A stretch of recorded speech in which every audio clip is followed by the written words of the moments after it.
এক ভয়াবহ ভাইরাস সারা বিশ্বে ছড়িয়ে পড়ার পর সব দেশ নিজেদের মধ্যে সম্পদের জন্য লড়াই শুরু করে দেয়। একমাত্র নরওয়েতেই এই ভাইরাস কোনো প্রভাব ফেলতে পারেনি এবং সেখানকার প্রাকৃতিক সম্পদের কারণে শুধু সেখানেই টিকে থাকা সম্ভব ছিল।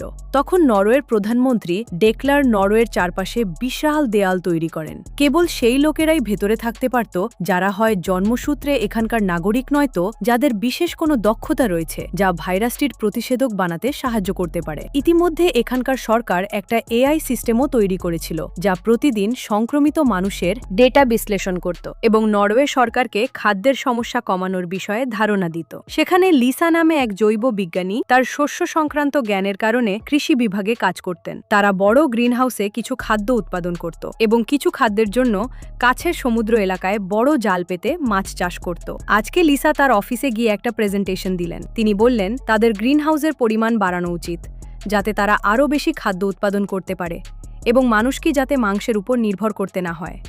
তার ঊর্ধ্বতনীতে খুব খুশি হয়ে তৎক্ষণাৎ প্রকল্পটি অনুমোদন করলেন। লিসা খুশি হয়ে বন্ধুদের নিয়ে মানচিত্রে সেই জায়গা খুঁজতে শুরু করলেন যেখানে গ্রিনহাউস তৈরি করা যায়। তখনই হঠাৎ তাদের কম্পিউটার সিস্টেমে একটা সতর্কতামূলক অ্যালার্ম বাজতে শুরু করল। সতর্কতা অনুসারে নরওয়ের মাছের খামারগুলিতে কোনো সমস্যা দেখা দিয়েছে। এইটা দেখে সবাই খুব চিন্তিত হয়ে পড়ে, কারণ তাদের মোট মাংসের 60% আসত সেখান থেকেই। সেখানে কিছু ভুল হলে নরওয়ের সকলের জন্য তা বিরাট সমস্যা তৈরি করত। লিসা তৎক্ষণাৎ মাছের খামারের কার্যকলাপ পর্যবেক্ষণ করে জানতে পারলেন গত 3 দিন ধরে তারা কোনো মাছের কন্টেইনার সরবরাহ করেননি বা তাদের পক্ষ থেকে কোনো রিপোর্টও দেওয়া হয়নি। এতে লিসা আরও বিচলিত হলেন এবং সঙ্গে সঙ্গে ম্যানেজার জিমসকে ফোন করার চেষ্টা করলেন, কিন্তু জিমস তার ফোনটি রিসিভ না করে কেটে দিলেন। তাই লিসা এখন মাছের খামারের দিকে একটা ড্রোন পাঠালেন। ড্রোনের সবকিছুই স্বাভাবিক মনে হচ্ছিল। লিসা ড্রোনটি থেকে ম্যানেজারের সঙ্গে কথা বলে জানতে চাইলেন কেন তিনি সিস্টেম বন্ধ করে দিয়েছে আর সেখানে কোনো সমস্যা আছে কিনা। প্রথমে ম্যানেজার ড্রোন পাঠানোর জন্য লিসার উপর রেগে গেলেন, কারণ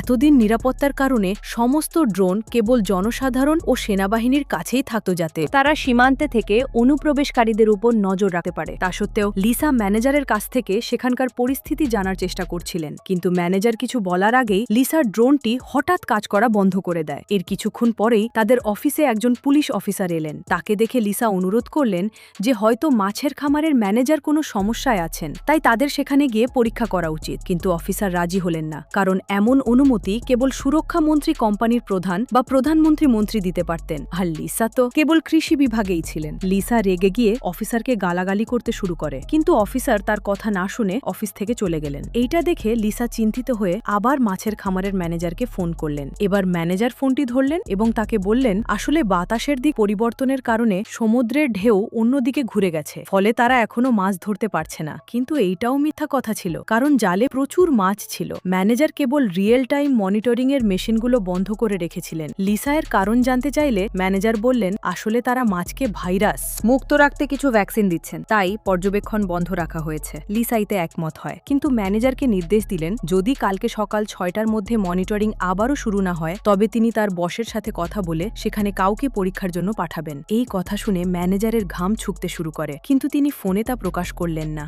এদিকে নরওয়ের সীমান্তে অনেক মানুষ অপেক্ষা করছিল যারা যে কোনো মূল্যে ভেতরে প্রবেশ করতে চেয়েছিল, কিন্তু সেনাবাহিনী কেবল সেই সব বিশেষজ্ঞকে ভেতরে নিচ্ছিল যারা হয় চিকিৎসা ক্ষেত্রে অভিজ্ঞ নয়তো জৈব বিজ্ঞানী। তখন চার্লি নামে এক জৈব বিজ্ঞানী, যিনি একটু পরিচিতও ছিলেন, তার স্ত্রী মায়া এবং সন্তানের সঙ্গে ভেতরে প্রবেশ করার অনুমতি পেলেন, কিন্তু শহরে যাওয়ার আগে তাকে কিছু পরীক্ষা দিতে হলো। পরীক্ষার রিপোর্ট অনুসারে চার্লি এবং তার মেয়ে ভেতরে যেতে পারবে, কিন্তু মায়ার শরীরে বাইরে ছড়িয়ে পড়া বিপজ্জনক ভাইরাসটির প্রথম ধাপে সংক্রমণ ছিল, তাই তারা তাকে ভেতরে নিতে পারল না। এতে চার্লি এবং মায়া খুবই বিচলিত হলেন, কিন্তু তারা কিছু করার আগেই কিছু সেনা এসে মায়াকে সীমান্তের বাইরে পাঠাতে শুরু করলো। চার্লি তার স্ত্রীকে ছাড়তে চাইলেন না, তাই দ্রুত সেও তার সঙ্গে বাইরে চলে এলেন, কিন্তু তিনি বুঝতে পারছিলেন না যে তার এখন কি করা উচিত। বাইরে থাকলে সন্তানের জীবন বিপন্ন হতে পারে, আবার স্ত্রী ভেতরে যেতে পারছে না। সে মায়াকে নিয়ে সবে সেখান থেকে রওনা হচ্ছেন। তখন একটা লোক তাদের কাছে এসে বললেন যদি আপনারা আমাকে আমাকে প্রতিজনের জন্য 300 ক্রিপ্টো কয়েন দেন, তবে আমি আপনাদের সীমান্তে পার করতে সাহায্য করতে পারি। এই কথা শুনে চার্লির মাথায় একটা বুদ্ধি এলো। আর কোনো উপায় না থাকায় চার্লি তার সন্তানকে নিয়ে স্বাভাবিকভাবেই ভেতরে যাওয়ার সিদ্ধান্ত নিলেন, আর মায়া সেই চোরা চালানকারীদের সঙ্গে ভেতরে আসবেন। এভাবে চার্লি আর মায়া আবার মিলিত হবেন। তখন রাতে চোরাচালানকারীদের নির্দেশ অনুযায়ী তারা একটা উপকূলে এলেন। সেখানে সেই চোরাচালানকারী আগে থেকেই উপস্থিত ছিল। এরপর চার্লি তাকে কিছু টাকা দিলেন। এর বদলে চোরাচালানকারী মায়াকে একটা ফোন দিল। এখন থেকে মায়া ভেতরে না পৌঁছানো পর্যন্ত মায়া এবং চোরাচালানকারীর সব কথা সেই ফোনেই হবে। এর মধ্যেই সে চোরাচালানকারী মায়াকে একটা গাড়িতে বসালো, আর চার্লি তার সন্তানকে নিয়ে সরকারি বাসে করে নরওয়েতে এলেন। পরের দিন লিসা ম্যানেজারের মনিটরিং সিস্টেম চালু করার জন্য অপেক্ষা করছিলেন, কিন্তু তার হলো না। তাই লিসা বাধ্য হয়ে একটা স্পিড বোর্ড নিয়ে সোজা মাছের খামারে গেলেন। ম্যানেজার তাকে দেখে ভেতরে যেতে বাধা দেওয়ার চেষ্টা করলেন। এ সময় তিনি অজুহাত দিলেন যে তার সহকর্মীরা ভেতরে ভ্যাকসিন নিয়ে কাজ করছেন এবং লিসা ভেতরে গেলে অসুস্থ হয়ে যেতে পারে। কিন্তু ম্যানেজার শত চেষ্টা সত্ত্বেও লিসাকে ভেতরে যাওয়া থেকে আটকাতে পারলেন না। ভেতরে গিয়ে লিসা জ্ঞান হারালেন, কারণ আসলে সেখানে উপস্থিত সকল কর্মীরাই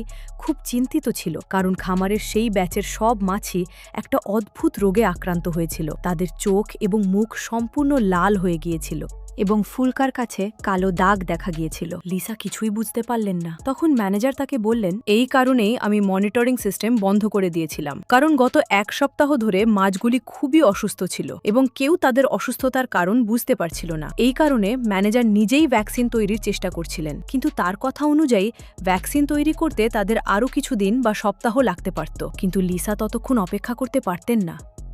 তাই তিনি নিজেই মাছের ডিএনএ স্যাম্পল নিজের সাথে নিয়ে ল্যাবে গিয়ে সেগুলির উপর গবেষণা শুরু করলেন। সেই সময় লিসা আরও একটা সত্য জানতে পারলেন, যা তাকে আরও বিচলিত করে। আসলে মাছগুলিরও একটা খুব বিপজ্জনক ভাইরাস হয়েছিল, এবং যদি কোনো মানুষ এই সংক্রমিত মাছ খেত তবে সেও সেই ভাইরাসে আক্রান্ত হতো, যার কারণে প্রথমে তার মাথা ব্যথা, কাশি এবং বমি হতো। কিন্তু 2 দিনের মধ্যে যদি তাদের ঠিকমতো চিকিৎসা না করা হতো তবে তারা মারা যেত। এসব জানার পর লিসার বস এবং অন্যান্য সহকর্মীরাও খুব চিন্তিত হয়ে পড়লেন। আর সবচেয়ে বড় সমস্যা ছিল যে এই ভাইরাসটির জলের মাধ্যমেও ছড়াচ্ছিল। এর মানে হলো একটা মাছের খামারের সাথে সংযুক্ত বাকি সব জালের জলও দূষিত হয়ে গিয়েছিল এবং সেখান থেকেই কোনো মাছ ধরা যেত না। এখন পরিস্থিতির গুরুত্ব বুঝে লিসা তৎক্ষণাৎ এই খবরটি প্রধানমন্ত্রী ডেকল্যানকে জানালেন। তিনি সঙ্গে সঙ্গে এ বিষয়ে ব্যবস্থা নিলেন এবং সব মাছের খামার বন্ধ করে দিলেন। সাথে স্বাস্থ্য প্রশাসনকে দ্রুত ভাইরাসের জন্য একটা ভ্যাকসিন তৈরি করতে বললেন। এখন মাছের খামারের ম্যানেজার সমস্ত সংক্রামিত মাছ জল থেকে বের করে দিয়েছিলেন, কিন্তু সেই মৃত মাছগুলির মধ্যে একটা সমুদ্রের তীরে পৌঁছে গিয়েছিল, যা একটা ইঁদুর খেয়েছিল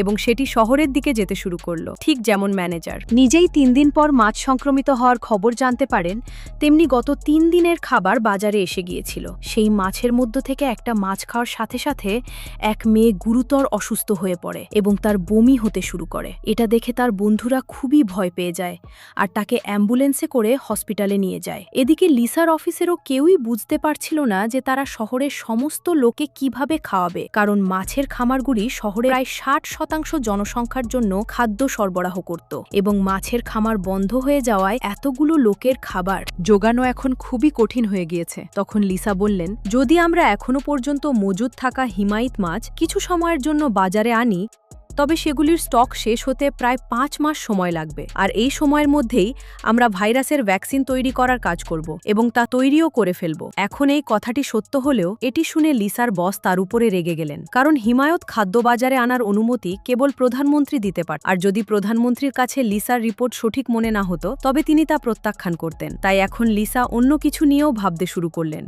পরের রাতের মধ্যেই চার্লিও নরওয়েতে এসে পৌঁছালেন। সেখানে পৌঁছানোর সঙ্গে সঙ্গেই তিনি তার স্ত্রীর জন্য অপেক্ষা করছিলেন, কিন্তু মায়া সেখানে পৌঁছাতে প্রায় 2 দিন সময় লাগবে। চার্লি একজন অসাধারণ জৈববিজ্ঞানী হওয়ায় তাকে পরের দিনে লিসার গ্রিনহাউসে কাজে নেওয়া হলো। দিনের কাজ শেষ করে চার্লি সমুদ্রের তীরে এলেন, যেখানে চোরা চালানকারীরা মায়াকে নিয়ে আসার কথা, কিন্তু অনেকক্ষণ অপেক্ষা করেও চার্লি তার নৌকা দেখতে পেলেন না। ইতিমধ্যে চোরা চালানকারীরা একটা ছোট্ট মোটর বোট নিয়ে নরওয়ের সীমান্তে এসে পৌঁছেছিল। সেখানে পৌঁছানোর আগেই সে নৌকার মোটর বন্ধ করে দিল এবং প্রত্যেক যাত্রীকে একটা করে বৈঠা দিল। আসলে সেখানে প্রচুর পরিমাণে সমুদ্র মাইন বসানো ছিল, তাই মোটর চালু হলে সেগুলির অবস্থান জানা যেত এবং ভুলবশত নৌকা কোন মাইনের সঙ্গে ধাক্কা খেলে নৌকাটি টুকরো টুকরো হয়ে যেত। তারপরও কোনো মতে নৌকাটিকে এগিয়ে নিয়ে যেতে সক্ষম হলো। কিন্তু ক্যাপ্টেন যেই আবার নৌকার ইঞ্জিন চালু করলেন, হঠাৎ কাছাকাছি লাগানো ক্যামেরায় তাদের ছবি দেখা গেল এবং এর ঠিক পরেই পুলিশের একটা ড্রোনও সেখানে এসে পৌঁছায়। ড্রোন দেখে সবাই ভয় পেতে শুরু করে, আর এখন পুলিশ ড্রোন ব্যবহার করে ক্রমাগত সবাইকে থামতে বলছিল।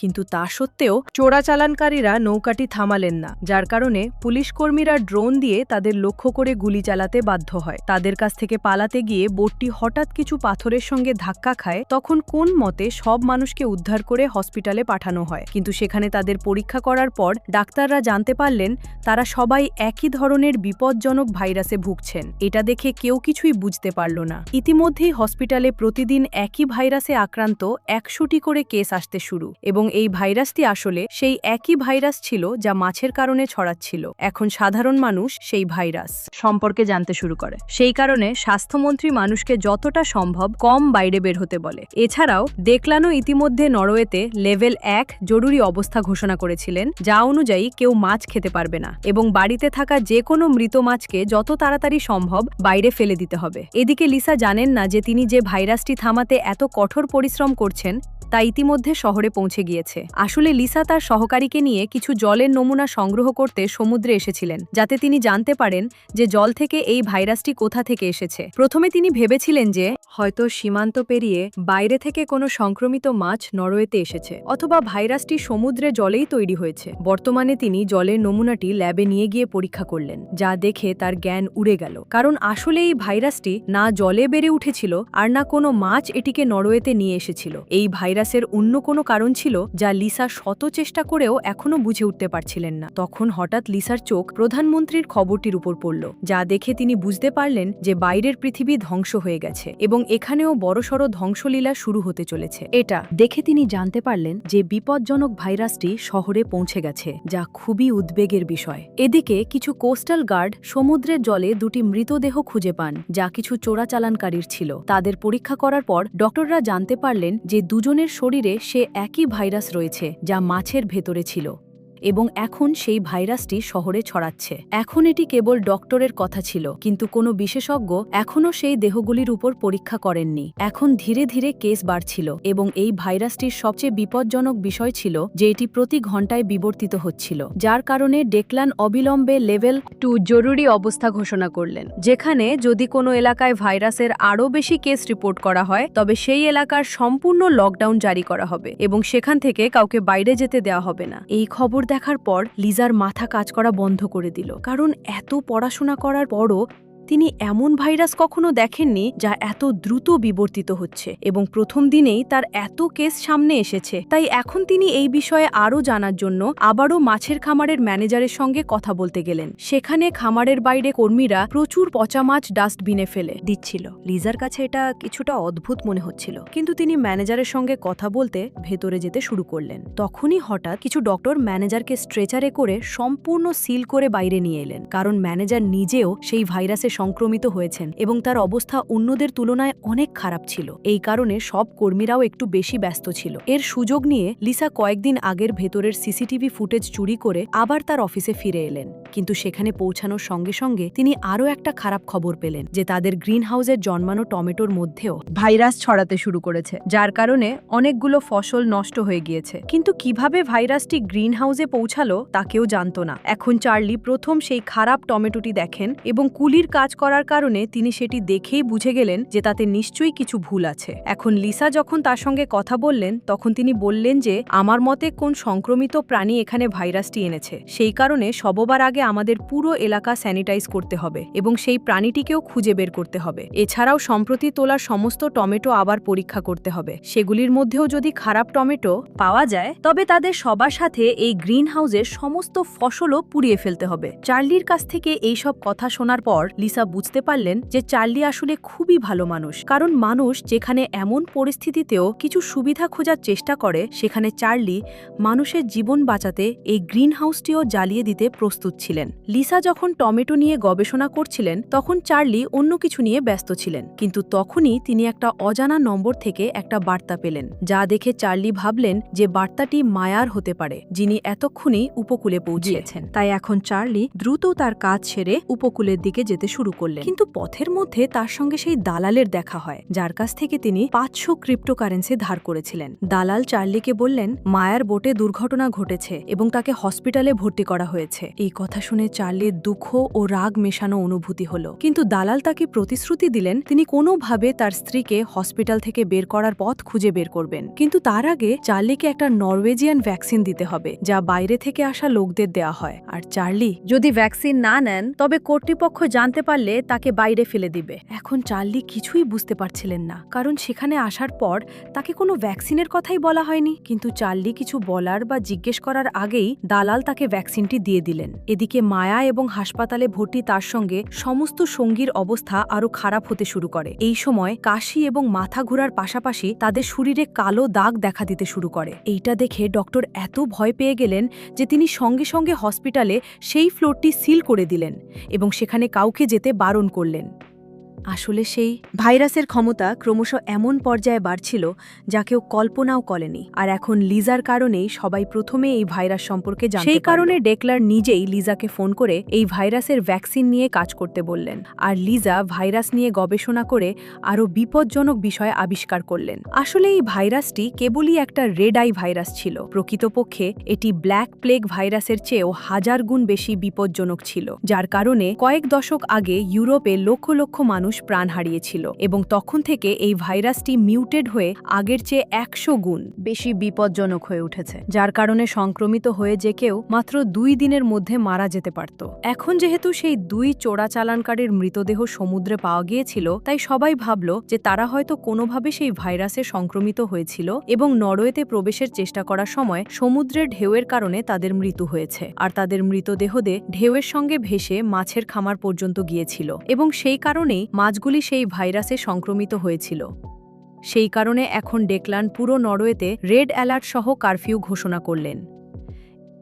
এই সময় যারা আগে সরকারি কাজের জন্য এখানে সেখানে যাচ্ছিলেন তাদেরও বাড়ি থেকে বের করে দেওয়া হলো। এছাড়াও সম্প্রতি ডেকলান আরও একটা সিদ্ধান্ত নিয়েছিলেন যে যাদের নরওয়েজিয়ান নাগরিকত্ব নেই তাদেরও বাইরে পাঠিয়ে দেওয়া হবে। অবশ্যই তারা তাদের দক্ষতার কারণে নিয়োগ পেয়েছিলেন, কিন্তু ডেকলান এটি করেছিলেন কারণ বাইরের বিশ্বে যখন যুদ্ধ শুরু হয়েছিল, ডেকলান ইতিমধ্যে সারা বিশ্ব থেকে যতটা সম্ভব হিমায়িত খাদ্য নরওয়েতে আমদানি করেছিলেন এবং নরওয়ের জনসংখ্যার তুলনায় যে পরিমাণ খাদ্য আমদানি করেছিলেন তা 1 বছরের জন্য যথেষ্ট ছিল। যখন ডেকলানের প্রেস কনফারেন্স চলছিল তখন হসপিটালে রোগীদের অবস্থার আরও অবনতি হতে শুরু করে এবং তারা কাশির কারণে মারা যাচ্ছিল। এদিকে লিসা এখনো অনেক কিছুই বুঝতে পারছিলেন না, তাই সবার আগে তিনি টমেটো গ্রিন হাউসে গিয়ে সেটি তল্লাশি করলেন এবং সেখানে তিনি সেই মৃত ইঁদুরটিকে খুঁজে পেলেন, যেটি সমুদ্রের তীরে সংক্রমিত মাছ খেয়ে শহরে এসেছিল। তাকে দেখে লিসার মনে হয় যে হয়তো তারই কারণে গ্রিন হাউসে একটি বিপজ্জনক ভাইরাস প্রবেশ করেছে। কিন্তু লিসা তার পেট চিরে দেখেন যে ভেতরে কেবল মৃত মাছের মাংস রয়েছে, যার মানে ইঁদুরটি টমেটো স্পর্শও করেনি। কিন্তু তারপরেও সে কিভাবে সংক্রমিত হলো লিসা এটা বুঝতে পারছিলেন না। তখন হঠাৎ তিনি একটা অজ্ঞাত ব্যক্তির কাছ থেকে একটা চিঠি পেলেন, যা খুললে তার ভেতরে একটা সেফ হাউজের চাবি, একটা পাসওয়ার্ড এবং একটা ঠিকানা ছিল। এটি দেখে লিসা প্রথমে কিছুই বুঝতে পারলেন না, কিন্তু চিঠিতে লেখা ঠিকানায় গিয়ে তিনি সেখানে একটা স্যুটকেস দেখতে পেলেন। সেই স্যুটকেসে অনেকগুলো হার্ড ড্রাইভ ছিল। লিসা সেগুলি নিয়ে ফিরে এলেন এবং এক এক করে চালাতে শুরু করলেন। সেগুলিতে থাকা ভিডিওগুলি দেখার পর লিসা সম্পূর্ণ হতবাক হয়ে গেলেন। কিন্তু ভিডিওটিতে তিনি কি দেখলেন, আর সেই ভিডিওই কি সেই ভাইরাসের আসল রহস্য ফাঁস করবে? আপনার কি মনে হয় সেই দালাল চার্লিকে কি ইনজেকশন দিয়েছে? এবং সবচেয়ে বড় প্রশ্ন হলো, লিসা কি এই বিপজ্জনক ভাইরাসের প্রতিষেধক খুঁজে বের করতে পারবেন? এই সব প্রশ্নের উত্তর আমি এর দ্বিতীয় পর্বে দেব। তবে আপনার কি এই সিরিজটি ভালো লেগেছে, নাকি আমার অন্য কোনো সিরিজ শুরু করা উচিত? যদি আপনাদের মধ্যে 50 জনও এর দ্বিতীয় অংশ দেখার জন্য কমেন্ট করেন, তবে আমি অবশ্যই এই 50 জনের জন্য হলেও দ্বিতীয় অংশটি নিয়ে আসব। এর সঙ্গে আজকের গল্পের এই অংশটি এখানেই শেষ হলো। দেখা হবে পরের ভিডিওতে। ততক্ষণ পর্যন্ত ভালো থাকবেন সবাই। আল্লাহ হাফেজ।